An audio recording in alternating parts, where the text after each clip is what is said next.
William Faithorne, are often the elder English painter and engraver. Life. Faithorne was born in London and was apprenticed to William P. On the outbreak of the Civil War, Faithorne accompanied his master into the King's service, and being made prisoner at Basing House, he was confined for some time to Aldersgate, where, however, he was permitted to follow his profession of engraver, and among other portraits did a small one of George Villiers, 1st Duke of Buckingham. At the earnest solicitation of his friends, Faithorne very soon regained his liberty, but only on condition of retiring to France, where he received instruction from Robert Nantoy. He was permitted to return to England in about 1650, and took a shop near Temple Bar, where, besides his work as an engraver, he carried on a large business as a printseller. In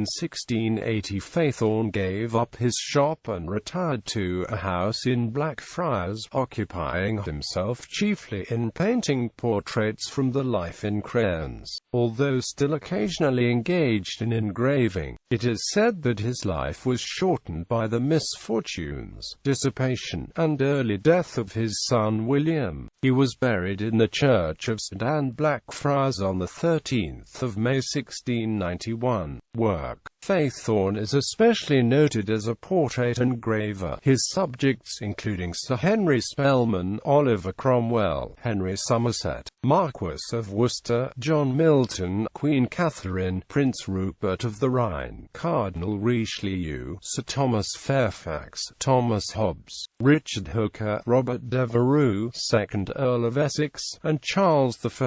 The 1911 edition of the Encyclopaedia Britannica describes Faithorne's engravings as remarkable for their combination of freedom and strength with softness and delicacy, adding that his crayon paintings unite to these the additional quality of clear and brilliant coloring. In 1658 Faithorne engraved a large map of London which had been drawn by the Somerset landowner Richard Newcourt. Printed on 4 sheets, it provides important evidence for the geography of the city before the Great Fire. In 1662 he issued a translation of Abraham Boss's treatise, under the title of The Art of Graving and Etching, wherein is expressed the true way of graving in copper, also the manner and method of Callet and Mr. Boss in the several ways of etching. Family. Faithorne's son, William Faithorne the younger, was a promising mezzo-tint engraver, but became idle and dissipated, and involved his father in financial difficulties.